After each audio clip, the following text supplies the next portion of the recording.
안녕하세요. 네. 자, 오늘 이제 그 교과 내용학 강의에 대한 이제 개강을 하게 돼서 교과 내용학 파트나 또는 임용 전반에 대한 오리엔테이션을 간략하게 한 20분 정도 전후로 하도록 하겠습니다.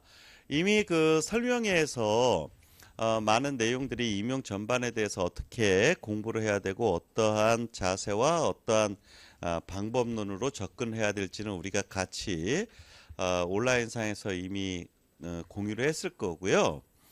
오늘은 이제 드디어 이제 교과 내용학 파트부터 1년의 커리큘럼이 이제 시작이 됩니다. 그래서 교과 내용학은 총 3권으로 구성이 되어 있어요. 그래서 이 교과 내용학 1, 2, 3의 3권으로 구성이 되어 있는데 교과 내용학 1에서는 운동 역학과 운동 생리학 파트가 제시되어 있고요.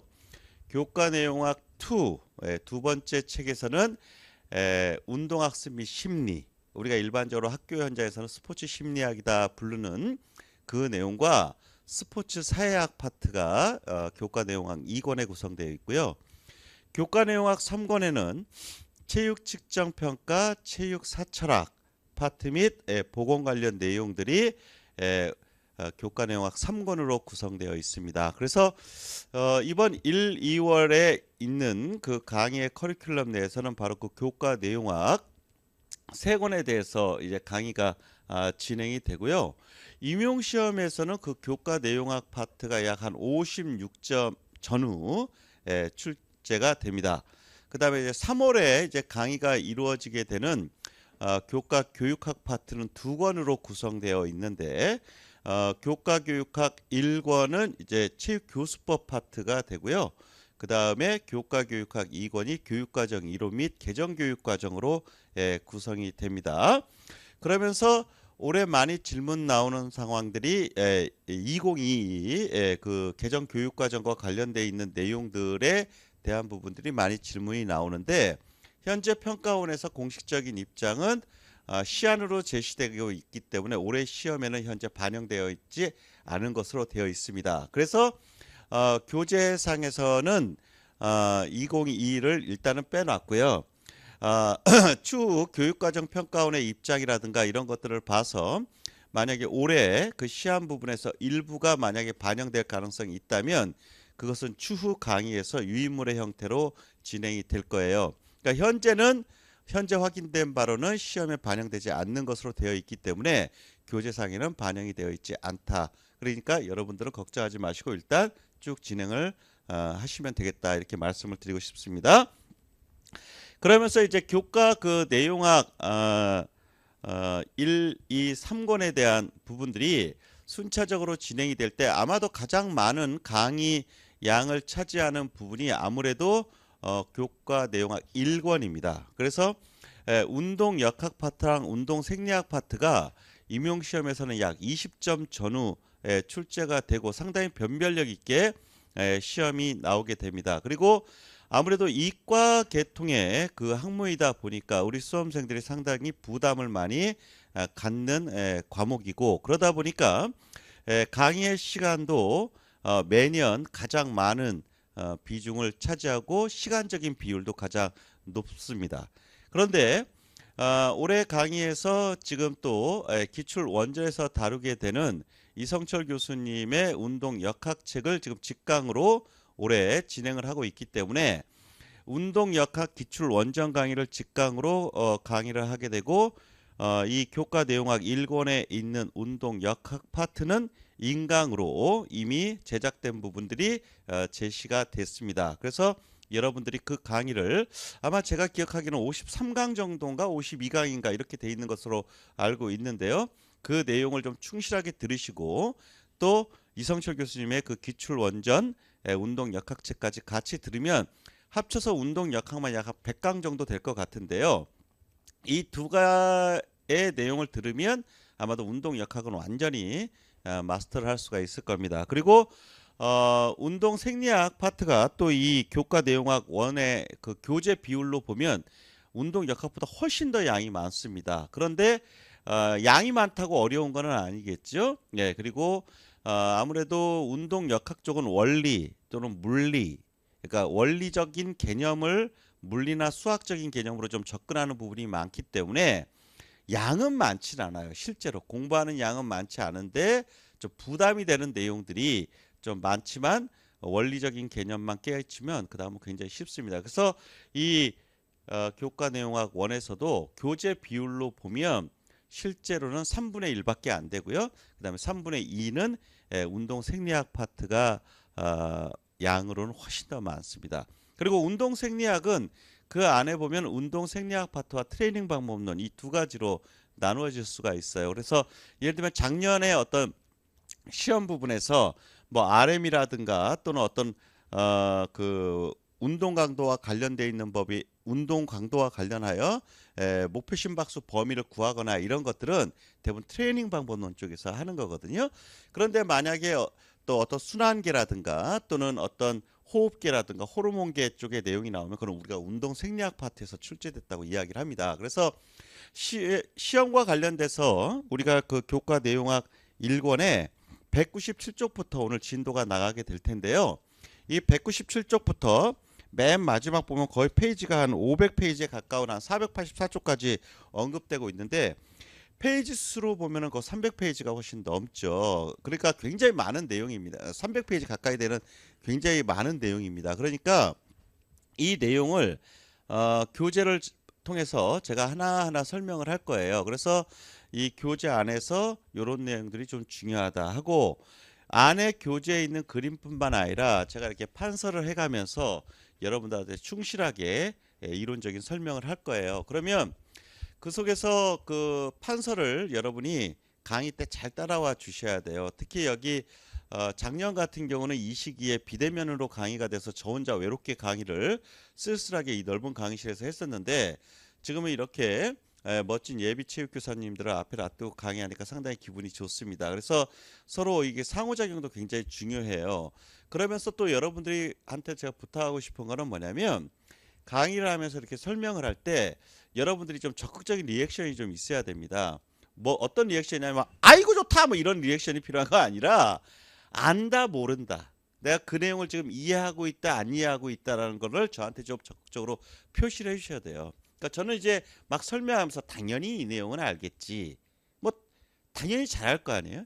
저는 여기서 모르는 내용이 없을 거 아니에요. 그러니까 쉽게 막 설명을 하는데 또 너무 당연하다고 생각하고 강의를 하는데 여러분은 이해가 안 되거나 또는 나 나름대로의 김용호 나름대로의 인식구조 내에서 설명을 해버리기 때문에 여러분들한테는 뭔가 제대로 제가 이해를 못 시켜드리는 부분도 있을 수 있잖아요.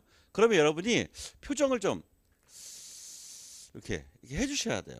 그러면 여러분들이 지금 잘 내가 이해를 못 시켜드렸구나. 그러니까 이걸 좀 더 어떤 예를 조금 동원해서 이야기를 해야겠다. 이렇게 제가 저 피드백을 받아야 되고 또 여러분들이 또 제가 설명한 가운데 마음으로 이게 이해가 되고 있을까 하고 걱정을 하는데 여러분들이 다 끄떡끄떡을 해주시면 이 부분을 내가 걱정할 필요가 없구나. 우리 선생님들이 지금 이해하고 계시구나 하면 진도를 쭉쭉쭉쭉 또 뺄 겁니다. 그러니까 여러분이 수업을 하는 가운데 조금 이해가 안 되거나 하면은 좀 이렇게 해주시고 또 이해가 되면 끄떡끄떡도 하시면서 적극적으로 좀 서로 간에 이렇게 상호작용을 해야 돼요. 그리고 여러분들이 각자 운동 생리학적인 나름대로의 그 베이스가 갖춰져 있는 분도 있고 또는 대학의 커리큘럼이라든가 이런 거에 있어서 제대로 못 배웠거나 또는 가르치더라도 자신의 개인적인 조건 때문에 제대로 못 배워서 능력은 충분히 이해할 수 있지만 배우지 못해 모르는 분도 있을 수 있거든요. 그러다 보면 이 내용을 진행하는 가운데 여러분의 각자의 수준을 제가 일일이 다 알 수는 없잖아요. 물론 이 많은 분들한테 다 일일이 개인 면담을 하면서 어디까지 좋냐 안 좋냐 이렇게 파악할 수도 있겠지만 그렇게 하지 않더라도 여러분의 반응으로 제가 전체적인 수업 분위기를 이끌어갈 수가 있으니까 여러분들이 적극적으로 자신들의 의사를 이렇게 무언에 그런 표시를 해주시면 제가 그거에 맞춰서 진도를 좀 빠르게 하기도 하고 느리게 하기도 하고 하면서 여세를 제가 조절을 할 수 있도록 하겠습니다. 그래서 여러분들이 이 강의를 듣기 전에 뭐 이걸 내가 잘 할 수 있을까 이렇게 걱정을 하실 수도 있는데 걱정하실 필요 없어요. 강의를 다 듣고 나면 그 다음에는 처음에는부터 완전히 다 이해하고 다 암기할 수는 없겠죠. 저랑 같이 공부하고 난 다음에 자신만의 공부 시간이 있어야 돼요. 그래서 제가 여러분한테 부탁드리고 싶은 건 제가 매년 우리 예비 교사들한테 말씀드리는 것은 여름방학 이전에 이 책들이 있잖아요. 이 책을 7번 정도 읽으셔야 돼요. 근데 7번 읽는다는 게 그냥 훅 하고 눈으로 읽는 게 아니라 이해하려고 노력하면서 읽어야 되는데요. 그러면 7번이나 이렇게 정독을 한다는 게 쉽지 않겠다 이런 생각을 하죠. 예. 근데 제가 방법을 말씀드릴 테니까 잘 따라가세요. 여러분, 우리는 강의를 하면서 여러분은 책을 읽죠. 그죠? 진도를 나가죠. 그러면 무조건 강의를 들으면서 진도를 따라가다 보면 무조건 한 번은 하겠죠. 무조건 한 번 하겠죠. 자, 이럴 때 반응이 보여야 돼요. 그렇죠? 예. 이렇게 한 번을 하고 난 다음에 딱 이렇게 보세요. 그날 배운 건 집에 가서 한 번 더 본다 이렇게 보세요. 근데 그 한 번 더 볼 때를 강의 시간 같이 하루에 8시간 강의라면 8시간을 쓸 수는 없을 거 아니에요? 그날 중요하게 용호 선생님이 얘기하고 했던 것들을 한번 처음부터 끝까지 쭉 한번 훑어보는 거예요. 쭉쭉. 이렇게 중요했구나. ATP는 뭐구나. ATP의 생성 시스템은 이런 게 있구나. 이게 당은 또 이런 거구나. 지질은 이런 거구나. 당분해 요소는 이런 게 있구나. 지질분해 요소는 이런 게 있구나. 이렇게 제가 강의 때 이렇게 짚어드리는 것들이 있어요. 그러면 그걸 집에 가서 한번 쭉 한번 그날 배운 거. 예를 들면 오늘 예를 들어서 한 50페이지 진도를 나갔다. 그러면 그 50페이지 내용을 한번 쭉 보는 거. 그게 두 번째 보는 거예요. 그러니까 그날 배운 걸 그날 쭉 한번 보면 그것이 반복되면 진도가 끝날 때 한 번을 보는 게 아니라 몇 번을 보는 거겠어요. 두 번을 보는 거겠죠. 그렇죠? 예. 그러고 난 다음 또 중요한 프로세스가 뭐냐면 오늘 배운 걸 오늘 저녁 때 한번 보겠죠. 또 내일 강의한 거 내일 저녁 때 보겠죠. 그럼 이제 두 번 읽는 거죠. 그 다음에 토요일이나 물론 우리 저희 강의가 토요일 날 되는데 일요일 날 여러분이 잘 쓰셔야 돼요. 우리 강의 커리큘럼의 일정으로 보면 일요일 날 그 주에 배운 걸 한번 쭉 훑어봅니다. 자, 다시 한번 강의를 하면서 한번 보고 그날 정리하면서 한번 보고 한 주 동안 배운 거를 일요일 날 잡아서 쭉 보는 거예요. 근데 그때도 한 주 동안 배운 거 너무 많은데 이럴 수 있죠. 그러니까는 스트레스 받지 마시고 또 뭐가 있다 그렇게 보는 거예요. 그렇게 두 달이 지나가면 총 몇 번을 보겠어요? 3번을 보는 거예요. 예. 그러면 우리가 이 강의를 끝나고 나면 한 번을 보는 게 아니라 몇 번을 보는 거예요? 3번을 보는 거예요. 3번. 자, 그런데 중요한 거 여기서 잘 강의할 때 한 번 보고 그날 저녁에 한번 정리하고 일요일 날 한 주에 배운 걸 정리한다고 그랬어요. 그죠? 근데 그 일요일 날을 어떻게 정리해야 되느냐? 1주차 때는 1주차 분량을 정리하겠죠. 그냥 쭉 보면서. 2주차 때는 어떻게 해야 될까요? 일요일 날. 그 2주차에만 배운 걸 하는 게 아니라 1주차에서부터 배운 거를 다시 쭉 보는 거예요. 빠르게. 그럼 또 3주차 일요일 날 어떻게 될까요? 양이 더 많아지겠죠? 1주, 2주, 3주 배운 걸 쭉 빠르게 한번 훑어봐요. 4주차 때는 1주, 2주, 3주, 4주께 쭉 그러니까 더 빠르게 훑어봐야 되죠. 그런 것들을 우리가 나중에 보면 반복적 분수법이라고 하는데 그래서 맨 마지막 8주차다. 그럼 정말 많은 양이 있겠죠. 그때는 정말 제목만 보다시피 해야 돼. 쭉쭉. 그렇게 하면 그게 3번인 거예요. 한 번 모든 걸 봐갖고 책을 정독하고 7번, 8번 한다. 1년 돼도 안 돼요. 시간만 무지 쓰는 거예요. 그리고 중요한 거는 용호 선생님도 새로운 책들이 생리학이다, 역학이다, 사회학이다, 뭐 심리학이다 이런 책이 나오면 바로 구입하거나 출판사에 연락하면 저 같은 경우는 바로 보내주는데 딱 보면 정독을 합니까? 안 해요. 저 같은 경우 내용을 다 아는 내용이기 때문에 책을 딱 펼치자마자 일단 저자 서문부터 보죠. 어떤 그러니까 인사말이니까. 그 다음에 목차를 쭉 봐요. 그래서 어떤 특별한 내용이 있나? 근데 거의 책들이 텍스트북이라고 하는 교과서들은 거의 정해져 있는 차례들이 있어요. 그러면 거기서 일반적인 차례, 이분은 좀 이걸 좀 강조했네, 뭐 이러면서 봐요. 그 다음에 책을 읽기 시작하면 아는 내용은 그냥 막 지나갑니다. 그러다가 새로운 내용이라든가 새로운 예시라든가 이런 것들이 나오면 눈에 띄는 것만 탁탁탁 체크해요. 그래서 새로운 책들을 보는데 저 같은 경우는 반나절을 안 써요. 예. 특히 인문학 책 같은 경우는 굉장히 재밌게 읽을 수 있으면서 빠르게 읽을 수 있기 때문에 그거는 거의 반나절도 안 써요. 그런데 자연과학 책들 같은 경우는 어떤 수학적 데이터도 나오고 또 여러 가지 어떤 그래프라든가 도표라든가 이런 것들이 나오기 때문에 그건 좀 시간을 갖습니다. 그렇지만 아는 내용은 저도 모르게 자동적으로 이렇게 넘어가기 때문에 새로운 내용, 특이한 내용 이런 것들만 탁탁 찾아서 봐요. 그러니까 책 읽는 속도가 굉장히 빨라요. 그러니까 저는 새로운 책을 사갖고 보는 게 부담이 아니에요. 근데 왜 그럴까요? 왜 부담이 안 되고 빨리 읽을 수 있을까요?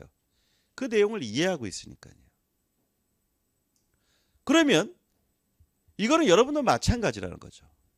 한 번 보고 두 번 보고 세 번 보고 이 시간이 지나갈 때 천하의 백치가 아닌 이상은 점점 이해 수준이 높아집니다. 그렇기 때문에 첫 번째 읽을 때 우리가 강의할 때가 이제 첫 번째 읽을 텐데 차분하게 가잖아요. 그럴 땐 느리고 정확하게 가요. 두 번째, 세 번째 때는 속도가 점점 빨라져요. 그래서 이 강의가 끝날 때 1월, 2월, 3월 강의가 끝날 때 여러분은 세 번을 책을 볼 텐데 그 3월이 끝나고 난 다음에 자기만의 시간을 갖습니다. 이제 자기 혼자 공부를 해야 돼요. 그럴 때 네 번째, 다섯 번째 읽을 때 속도가 어떻게 되냐? 굉장히 빨라져요. 그래서 거의 합격하는 사람들이 저와 같이 공부하는 사람들은 항상 목표를 두죠. 여름방학 우리가 일반적으로 7월 문제풀이반 개강하기 전에 7번을 읽어낼 수 있느냐 없느냐를 자기 자신한테 피드백을 받아라. 그래서 저는 어떻게 하냐? 꼭 표시를 하라고 해요. 책에다가. 책에 딱 시작을 해서 오늘 예를 들어 강의가 오늘이 1월 며칠인가요? 7일. 예. 1월 7일이다. 그러면 쭉 오늘 공부한 내용을 1월 7일로 딱 표시를 해요. 그 다음 또 두 번째 읽는 게 언제예요? 오늘 밤이죠. 그렇죠. 그럼 또 1월 7일 저녁 이렇게 표시를 해요. 그리고 내일 모레 일요일 날 세 번째 읽겠죠. 그렇죠? 그럼 1월 9일 표시해요. 예. 그렇게 자기가 공부한 거에 진도를 다 표시를 해요. 날짜를 대단하게 표로 할 필요도 없어요. 그러고 난 다음에 3월달까지 끝나서 세 번 다 끝나고 나면 3월달까지 4번, 5번 요구하지 않습니다. 정확하게 처음부터 끝까지 하는 걸 3번 하고 나서 4월달부터 자기만의 공부를 할 때 그날 공부하는 양마다 표시를 해요. 1월 며칠, 그때는 4월 며칠 이렇게 표시를 해요.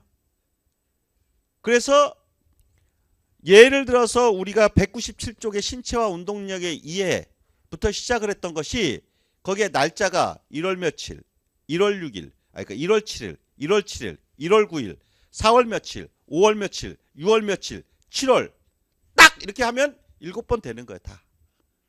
그렇게 되면 여러분 스스로를 믿으세요. 그렇게 되면 그 다음부터 이 책에 있는 내용들이 눈에 확확 들어옵니다. 그래서 어떠냐? 책에 뭐가 있는지 빨리 찾을 수가 있고요. 그 다음에 이 책에서 중요한 내용들이 눈에 탁탁 들어와요. 그러면 이 책이 자기 책이 되는 거예요. 그때. 예. 그래서 책은 남의 책 갖고 공부하는 게 아니에요. 예. 책에 대한 투자는 아끼지 말라고 하는 게 그런 거예요. 책은 철저히 이 안에 표시되는 거 하나하나까지도 자기의 인식구조와 똑같이 만들어져 있어야 돼요. 예. 그래서 책은 잃어버리면 안 돼요. 예. 이 책 내가 막 표시했던 거 잃어버리고 다시 사면 되지. 그런 건 없는 거예요. 그러면 그 과정은 처음부터 다시 시작돼야 돼요. 그렇기 때문에 제가 제일 나쁜 놈, 임용판 노량진에서 제일 나쁜 사람이 누구냐? 남의 책 훔쳐가는 사람. 예. 그래서 옛날에 모 학원에서 굉장히 큰일이 있었던 게 뭐냐면 학생이 스터디하고 자료에 책을 막 잘 만들어 놨을 거 아니에요. 예? 그러고 난 다음에 어디를 나갔다 우리 그런 경우 분실하는 경우 우리나라 거의 없잖아요. 근데 책이 다 없어진 거예요. 써머리 해놓은 게. 예. 그 나중에 알고 보니까 경쟁하는 애가 그 책을 화장실에 버렸다가 나중에 찾아갖고 난리가 난 적이 있었어요. 아무것도 아니에요. 돈을 1,000만 원 훔쳐간 것도 아닌데 중요한 건 사람이 1년 동안 공부해서 자신만의 인식 구조로 다 만들어 놓은 자료를 버려버린 거. 그게 뭐냐면 정말 드라마에 나오는 경쟁이 지나쳐서 타인에게 공부에 가장 중요한 걸 버리. 그러니까 저는 그때 참 못됐다. 그때 제가 저기 노량진 모 학원에 있는데 그 학원이 여러 학원들이 같이 겹쳐 있던 학원이었는데 거기에 화장실에서 그게 발견되면서 막 또 그 잃어버렸던 선생님은 막 울고 불고 뭐 난리가 나고 한 일이 있어갖고 제가 강의 때마다 절대 그런 일이 있었어야 한다고. 저희 국가는 아닙니다. 근데 그런 일이 절대 있어서는 안 된다 하고 얘기를 하거든요. 그래서 여러분한테 제가 말씀드리고 싶은 거 설명회 때도 그 서브노트 얘기를 제가 했었는데요. 서브노트라는 걸 따로 만들 필요가 사실은 없다는 겁니다. 예. 뭐가 서브노트가 해야 되냐? 여러분이 갖고 있는 그 책. 그 책에 중요하게 표시된 게 그게 서브노트예요. 그걸 새삼스럽게 또 무슨 글로 옮기고 워드로 하고 이럴 필요가 뭐가 있습니까? 예. 예를 들어서 우리가 작년에 사회학 문제가 나왔다. 그 스포츠의 어떤 정치적 속성 같은 게 시험에 나왔다. 그럼 우리 교재 그림으로 멀쩡하게 딱 나와 있는데 그거를 또 서브노트에 또 옮길 필요가 있을까요? 없어요. 예. 그런데 우리는 교재에는 보면 우리가 일반적으로 하는 서머리보다는 양이 많죠. 왜 양이 많을까요? 이 책 안에 보면요. 시험에 안 나오는 내용이 99%예요. 시험 자체에 딱 나오는 내용. 예를 들면 그건 1%예요. 그러면 뭐예요 그게? 그러면 이게 무슨 400페이지, 500페이지가 뭐 필요합니까? 할 수 있죠. 시험 자체를 20년 동안 쫙 나온 걸 보면 그 답이 되는 내용만 뽑으면 1%밖에 안 된다는 얘기입니다. 근데 우리는 그 나머지 99%에 또 나올 거기 때문에 공부하는 거고 전체적인 맥락을 알기 위해서 하는 거예요. 예를 들면 조금 있다가 뭐 지질대사와 관련돼서 지방을 분해를 해서 유리지방산을 통해서 ATP를 생산한다. 그래서 뭐 지방산을 갖고 130 ATP라든가 147 ATP가 생성된다. 뭐 이런 얘기를 해요. 그래서 뭐 팔미트산 같은 경우는 130, 스테아린산 같은 경우는 147 이렇게 막 얘기를 하거든요. 그럼 서머리 노트에는 팔미트산 130, 스테아린산 147 이렇게 쓴다고요. 서머리 노트는 그렇게 하는 거예요. 그런데 우리 책에선 화학식까지 해갖고 뭐 글도 쓰면서 막 이렇게 해요. 그게 왜 해요? 흐름을 알기 위해서요. 이해하기 위해서. 그러면 우리는 거기에 또 책에다가 어떻게 합니까? 표시를. 팔미트산에다가는 팔미트산에 빨간 펜으로 딱 이렇게 할 거거든요. 130 ATP다는 130 ATP 딱 표시할 거거든요. 스테아린산 표시할 거거든요. 147 표시할 거거든요. 그 표시한 내용만 내 눈에 들어오면 그게 서머리예요. 새삼스럽게 손으로 워드로 이렇게 할 필요 없어요. 그래서 제가 하는 얘기 명심하세요. 시간은 여러분 모두한테 24시간 동일하게 똑같이 옵니다. 그런데 누구는 서머리 노트 만들어야 되냐 뭐하냐 그걸로도 고민하는데 며칠 만드는데 몇 달이에요. 책이라는 거 용어 선생님 교재는 모르겠어요. 지금 현재 교재의 양도 저는 많다고 봅니다. 근데 학원에 나오는 모든 교재들은 정말 양이 많아요. 진짜 많습니다. 그리고 우리 수험생들이 양이 많은 걸 좋아해요. 모르겠어요. 벽에로 쓰기 위해서 그러는지 모르겠지만 아니면 나쁜 사람이 오면은 둔기로 쓰기 위해서 그런지 모르겠습니다만 제가 볼 때 심리적 안정감 때문에 그런 것 같아요. 많은 내용이 있으면 듬직하다 이거죠. 근데 그거는 뭔 말이냐면 그렇게 교재를 만드는 강사의 입장을 제가 강사의 입장에서 다시 얘기를 해보면 강사도 불안한 겁니다. 자신이 가르치는 내용에 대해서 불안하기 때문에 그냥 다 집어넣는 거예요. 그리고 그거 제대로 가르치지도 못해요. 그냥 거기에 있다 합니다. 그냥 거기에 있다. 그러니까 제목 수준 정도 얘기하거나 뭐뭐 정도 얘기하거나 그 다음에 예를 들어서 역학이다 생리학이다 책을 이 두 권보다 이거보다 더 훨씬 더 두껍게 만들어 놓고 던져 놓은 다음에 여기서 다 나온다. 아, 다 나오죠. 제가 옛날에 운동 역학과 생리학을 이거보다 절반으로 했을 때도 지금 시험 문제 푸는데 아무 문제가 없었어요. 예. 예를 들어서 바로 나오는 ATP 생성 시스템을 설명하는 데 있어서 3분의 1로 줄여놔도 시험 푸는데 하등 지장이 없었어요. 그러나 우리 수험생들은 그 안에 한 페이지로 정리 끝날 수 있는 게 10페이지 돼야 마음이 편한 거예요. 그건 뭐냐? 우리 수험생들의 수준이 낮은 거예요. 솔직히. 그리고 이미 그것은 대학원이나 교육대학원이나 또는 사범대학에서 이미 공부가 됐다라면 그렇게 많은 양을 할 필요도 없었던 겁니다. 그런데 우리 학원계에 있는 선생님들이 학생들의 그런 심리적 안정감을 노리는 긍정적인 거와 함께 부정적인 거는 뭐냐면 자신도 가르치는데 자신이 없는 거예요. 그러니까 내용만 많아요. 그러니까 이렇게 보시면 됩니다. 교재의 양이 많다? 그건 이미 정제되지 않은 거예요. 내용 가운데 중요한 내용이라든가 이런 것들을 정리해 놓은 게 아니라 그냥 다 워드 쳐놓은 거예요. 그건 워드 능력이 좋은 사람은 양이 많은 거고 워드 능력이 떨어지는 사람은 저같이 워드 능력이 떨어지는 사람은 적은 거예요. 그러나 저는 자신 있게 말씀드릴 수 있어요. 원래 능력 없는 사람은 말만 많아요. 그렇기 때문에 교재도 양을 많이 해요. 예. 그럴 것 같으면 이런 교재가 왜 필요합니까? 학원 교재가. 차라리 전공서적 3, 40권 갖고 그냥 공부하는 게 낫죠. 어차피 그 워드에 쳐 넣은 게 학원 교재라면. 그렇기 때문에 저와 공부하는 사람들은 교재의 양 갖고 걱정하지 마세요. 교재의 양 때문에 제가 합격시켰던 3,000명이 넘는 수험생들이 교재의 양이 부족해서 선생님 때문에 고민했어요라는 얘기는 합격한 사람 중에 나온 사람 없습니다. 떨어진 사람 가운데는 괜히 불안해요. 이래요. 합격한 사람들은 이거만으로도 충분해요. 그래서 저는 이렇게 얘기합니다. 교과, 내용학 1, 2, 3 교과, 교육학 1, 2 5건이에요.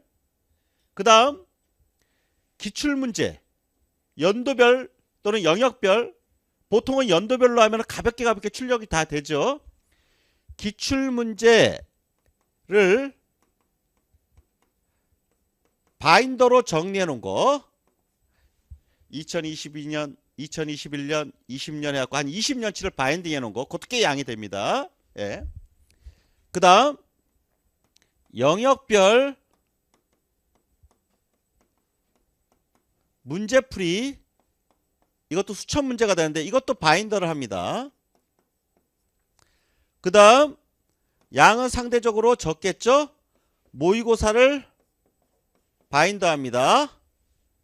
그 다음 기출 원전 예를 들면 운동 역학, 운동 생리학 또는 스포츠 심리학 또는 체육사 이런 것들이 올해 예를 들면 운동 역학을 한다 그러면 이성철 선생님 운동 역학 그 다음에 뭐 한미화학의 운동 생리학이다 또는 스포츠 심리학의 정석이다 또는 무지개사의 박보영 교수님 등등의 스포츠 사회학이다 이런 책들을 우리는 기출 원전이라고 하는데 그런 기출 원전을 딱 요거만 책상에 놓고 시험 준비하세요. 깔끔하게 딱 그것만 쓸데없는 것 다 빼버려요. 여기서 다 나와요 그냥. 그리고 합격은 80점 만점에 80점을 합격하는 게 아닙니다. 지금 예를 들면 문제의 난이도가 작년 같은 경우는 제가 볼 때는 쉬웠다고 보여요. 그러면 60점대 중후반은 맞아야 합격을 할 거예요. 그러면 그 말은 한 10에서 15점 정도 틀려도 합격할 수 있다는 겁니다. 이걸로 아무 문제 없어요. 예. 75점 이상 나오는데 아무 이상 없습니다. 여러분이 1년 이상 공부하면서 맨 마지막에 가면 딱 이렇게 말씀드릴 수 있어요. 실력으로 합격하는 게 아닙니다. 실력을 갖추고 난 다음은 정말 운과 실수로 결정이 돼요. 저도 최근에 이제 최종 시험 떨어지고 나서 이제 저랑 이제 면담한 선생님들 이렇게 말씀 들어보면 다 뭐 0.1점 또는 뭐 1점 몇 점 이렇게 차이로 떨어져요. 선생님들이. 너무 아쉽죠. 그래서 실수는 뭐뭐 했니? 이거 하고 이거 하고 이거 하고 이거 하고 요거 했어요. 그럼 몇 점이니? 그러면 누구는 5점, 누구는 7점 그래요. 결국 뭐냐? 자기 능력껏 실수 안 하면 합격할 수 있는 시험을 능력 탓이 아니에요. 맨 마지막은. 근데 제가 이 얘기를 하는 건 뭐냐면 여러분이 열심히 공부를 해서 전공 점수를 50, 60 이상 나올 수 있는 사람들 갖고 얘기하는 거예요. 전공 점수 20점 나왔다. 그게 실수 때문에 20점 나왔다. 이게 아니에요. 그건 그냥 실력이에요. 실력. 그건 우리가 얘기할 레벨이 아니에요. 제가 얘기하는 최종적 레벨은 50, 60이 나올 수 있는 사람들이에요. 그 사람들은 맨 마지막에 실수 줄이기로 결판이 나요. 누가 실수를 하느냐 안 하느냐. 만약에 A라는 사람은 68점이 맥시멈 능력이에요. B라는 사람은 72점이 맥시멈 능력이에요. 근데 A는 실수를 하나도 안 해서 68점이 나오고 B는 실수를 여러 개 해갖고 66점이 나왔다면 누가 윈 되는 거예요? 실수 안 해서 68점 받은 사람이 윈하는 거예요. 그걸 얘기하는 겁니다. 그렇기 때문에 머리가 깔끔해야 돼요. 답이 중언부언 쓰면 안 돼요.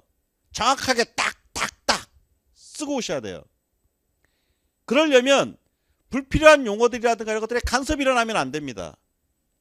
그렇기 때문에 강의 때 제가 말씀드리는 거라든가 이런 것들을 자기 것으로 정확하게 이해를 하셔야 돼요.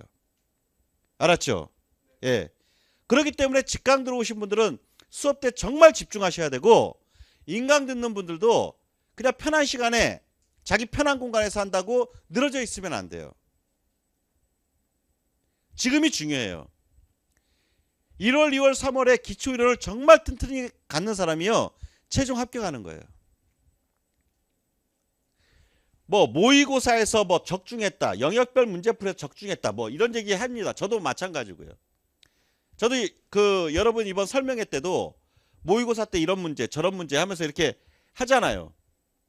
일부러 우리 선생님들 가운데 또 새롭게 신입으로 들어오는 많은 수험생들을 대상으로 저도 홍보를 해야 되기 때문에 저의 강의에서 실제로 나왔는지 안 나왔는지 이런 게 궁금할 수 있어서 작년 강의에 실제로 찍은 것들을 그냥 올린 거예요. 말로 떠들 수 있어요. 제가 2001년도 11월 달에 강사 시작했습니다. 참 오래전이죠. 그때 강사를 처음 시작할 때 11월 모의고사반부터 시작을 했어요. 강사 처음 딱 들어오는 날 학원 문구가 뭐였냐? 최다 합격률, 최고의 적중률. 나는 이제 강사 시작하는데 홍보 유인물이 그래요. 강사 시작하는 날 내가 무슨 학생을 가르쳤다고 전국 최고 합격률, 모의고사 최고 적중률, 뭐 100% 적중, 그 다음 아니고 골 때려요. 그게 학원이에요. 학원들은 그렇게 홍보해요. 여러분이 보는 모든 학원들이 다 그래요. 예, 오버하고요. 자기 책에서 다 나왔다고 하고요. 책에서 안 나온 사람이 어디 있습니까? 그렇게 얘기하면. 여러분은 강사를 믿지 마세요. 저 또한 마찬가지입니다. 여러분을 믿으세요. 저는 가이드예요. 여러분 앞에서 보다 효과적으로 효율적으로 공부를 제대로 가르치는 여러분한테 의무를 부여받은 사람이에요. 합격은 누가 하는 거냐? 여러분이 하는 거예요.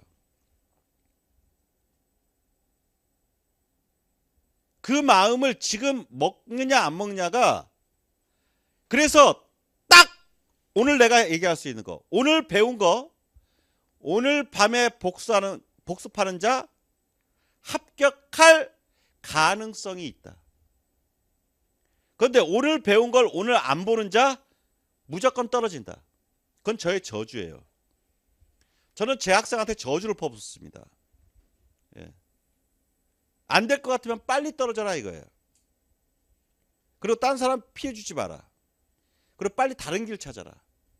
임용 말고도요, 할 일 많습니다. 세상에는.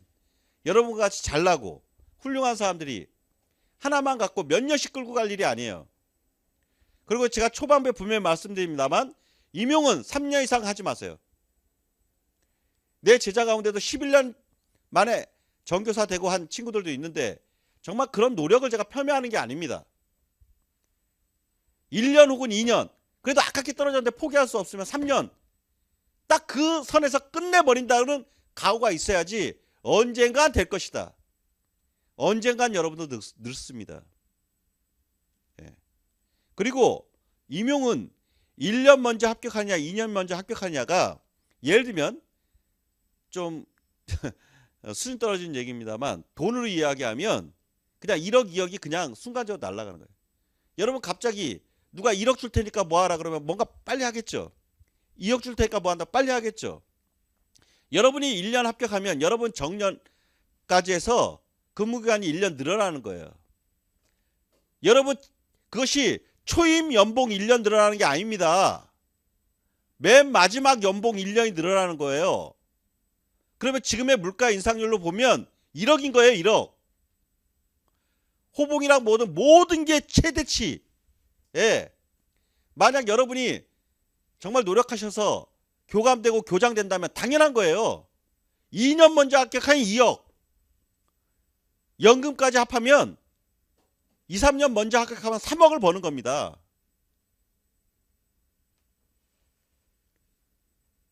그런데 왜 공부와 관련된 투자는 아낍니까? 왜 비싼 옷은 사 입고 비싼 커피는 먹으면서 자신의 공부에 도움이 되는 책 사는 때 왜 책 사는 순간은 머뭇거립니까?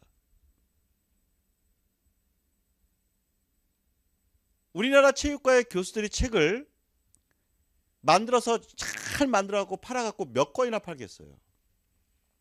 해리포터 같이 수백만 권 팔아서 인쇄를 갖고 돈을 벌 수 있을 것 같습니까? 저자분들, 우리나라에서 체육계 저자분들 중에 인쇄 갖고 돈 번 사람들은 교과서 외에는 없어요. 교과서는 수십만 권씩 팔리니까 가격은 싸더라도. 우리나라에 정말로 훌륭한 저자분들, 예를 들면 제가 스포츠 심리학의 정석을 쓰신 인하대학교의 김병주 교수님 같은 경우 그 책을 보면요, 단 하나도 어디서 베껴서 쓴 게 없어요. 모든 것을 참조하면 참조를 정확히 달아주시면서 그 교수님이 하나하나 한자 한자 써 내려갔다는 걸 저는 딱 느낄 수 있어요.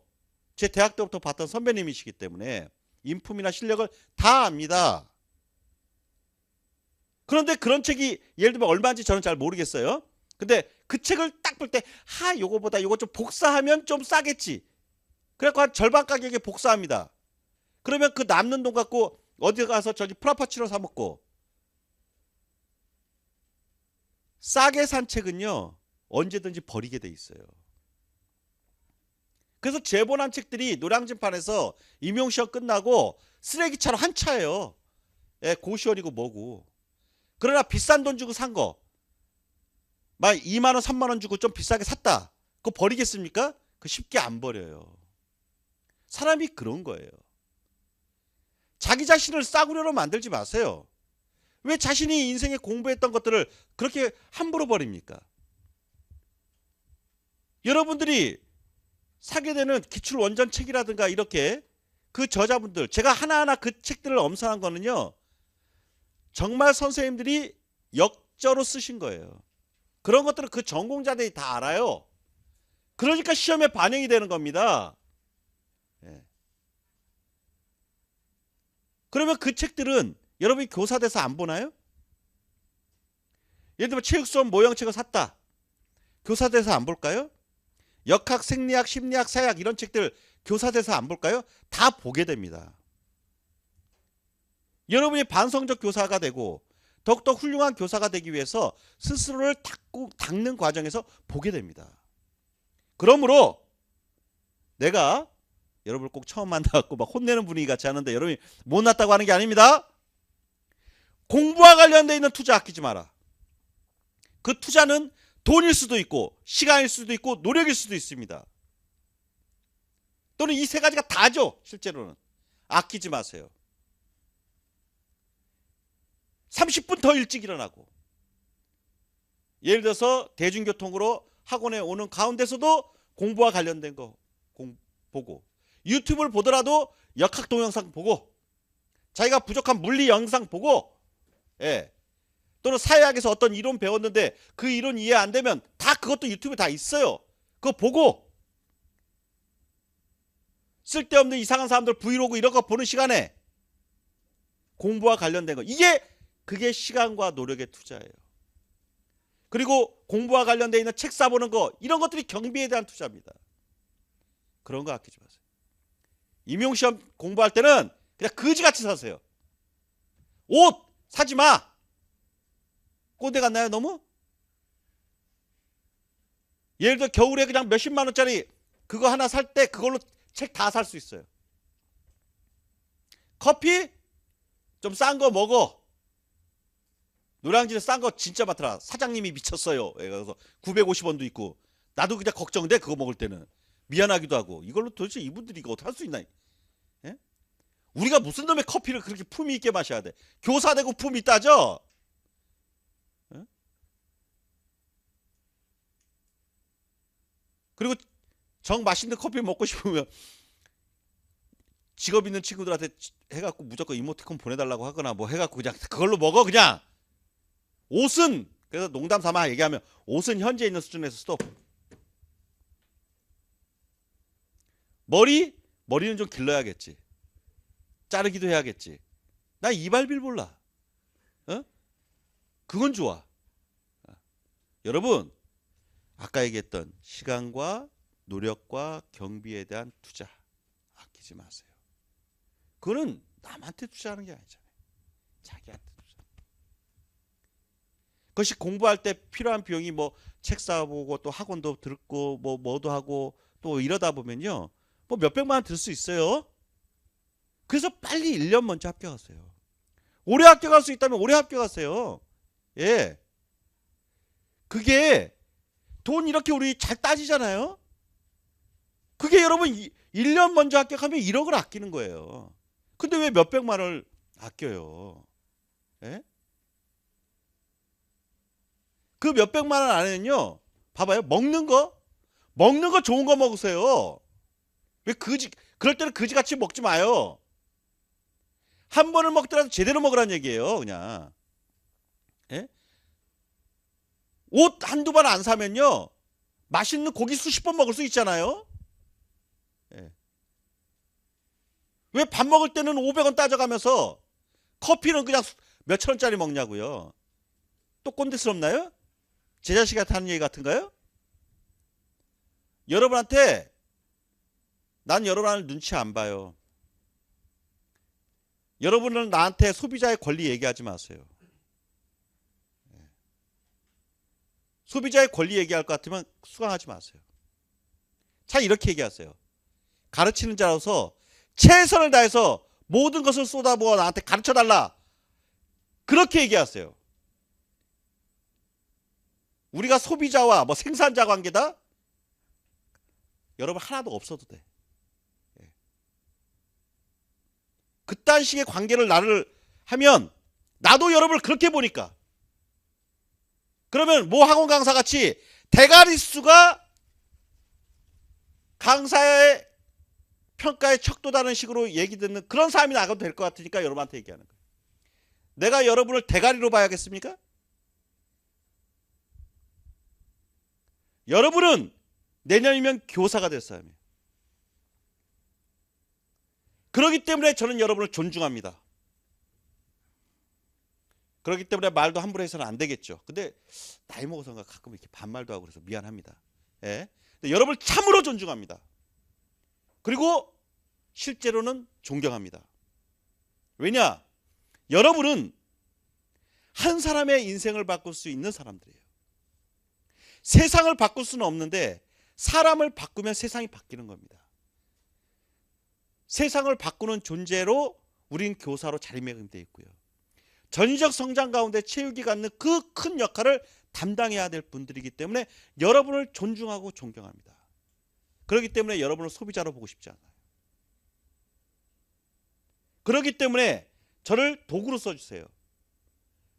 여러분을 정말로 여러분이 갖고 있는 능력과 포텐셜을 극대로 올려줄 수 있도록 제가 노력할 수 있게. 그러려면 딱 간단해요. 우리의 수업 분위기가 즐거우면 돼요. 예. 무당은 예를 들면 복채를 막 돈 주면 막 춤춘다고 하는데 저는 여러분이 열심히 하면 춤이 춥니다. 근데 열심히 안 해. 뭐 그냥 건성건성 하는 것 같아. 그럼 나도 건성건성 하는 거지. 맞춰주는 거야 그냥 건성건성. 아 여기까지의 수준만 요구하는구나. 근데 여러분이 막 열심히 하고 막 알려고 하고 막 눈이 반짝반짝하면 씨발 좀 더 해야지. 그 다음에 뭐가 있지? 우리 강사는요 얘기하면서 1초도 쉬는 적이 없어요. 그래서 얘기하면서 다음 스토리가 계속 뇌에서 따라 나옵니다. 설명하면서 여러분의 반응을 보면서 어떤 분이 저분이 복싱 출신이니까 복식으로 좀 설명하자. 저분이 수영이니까 수영 출신 뭘로 얘기해. 그분한테 맞춰서 가는 거예요. 열심히 하세요. 그리고 인강 듣는 자들 직접 안 본다고 이렇게 공부하지 마요. 공부할 때는 정확하게 눈앞에 있다 생각하고. 예. 물론 못 봐서 아쉬워요. 그러나 내 눈앞에 서 있는 사람들 막 혼낼 거예요. 혼내는 게 이 개새끼야 이렇게 혼내지 않고 공부 열심히 하는 아이 이렇게 할 거예요. 기분 나쁘게 생각하지 마세요. 왜 그 타이밍에 그러냐? 중요한 내용을 하고 있기 때문에. 만약에 여러분이 하다가 좀 이렇게 피곤해서 지금 시작이니까 이러지 좀 이따 끝날 때 되면 그리고 씨발 빨리 끝났으면 좋겠다. 시작의 마음은 없어. 이제 막 빨리 끝났으면 좋겠다 막 이런다고. 그런데 그때 내가 중요한 내용을 하고 있는데 여러분이 피곤하다 그러면 어허 하거나 장난스러운 말을 하거나 그냥 분위기를 환기시킬 거예요. 중요하니까. 근데 피곤하면서 이렇게 조는데 크게 중요하진 않아. 이게 흐름을 상 크게 그냥 넘어가도 돼. 그러면 제가 애써 어떻게는 안 할 거예요. 그러나 중요한 내용을 하고 있다. 그러면 뭐 이렇게 하거나 이럴 때 특히나 이러면 막 누군가를 막 이렇게 비난하는 것 같이 될 수도 있잖아요. 그러니까 그렇게는 안 할 테니까 제가 하는 수업 속의 모든 행동은 여러분의 합격을 위해서 한다. 그리고요, 내 솔직히 얘기하면 나를 위해 하는 거야. 여러분이 합격해야 내가 돈 벌거든. 여러분이 다 떨어져 봐라. 그러니까 내가 솔직하게 얘기하는 거야. 여러분을 합격시키는 게 내 삶의 모든 존재 이유야. 그리고 20년을 넘게 이렇게 하니까요. 너무 즐겁다고 여러분. 선생님 20년 전에 2001년도에 몇 살이었어요? 2살. 아이고. 내가 강의하러 딱 오는데 어떤 어여쁜 이제 애기 막난 분이 이렇게 애기 이렇게 한 2살짜리 이렇게 태우고 가는 그런 분위기였구나. 예. 여러분 그런 사람들이요 실제로 그래요. 저도 제 선배분 집에 가갖고 만났던 제 선배의 딸도 제가 가르쳤거든요. 나중에 그때 초등학생이었고 아이고 막 이러고 용돈 줬는데 어느 날 보니까 선생님 하고 나타났어. 뭐냐 너? 그랬더니 저 이제 임용 봐요. 까까까까 야 초등학생이었던 애가 무슨 선생님 소리 듣는다고. 지금 서울에서 고등학교 선생님 하고 있습니다. 예. 그렇게 시간이 갔어요. 그러니까 용호 선생님도 그때는 되게 어렵겠죠. 여러분 가운데 누구보다 더 어려웠을 수도 있습니다. 예. 근데 지금은 이제 아빠 정도 나이가 됐어요. 그러니까 아빠 말 잘 들어요. 알았어요? 아직 할아버지는 안 됐으니까 아빠 말 잘 듣고 혼내면 잘 들어. 또 아빠가 잘못하면 혼도 내고. 열심히 합시다. 에이 20분만 얘기하려다 잠시 쉬었다 할게요.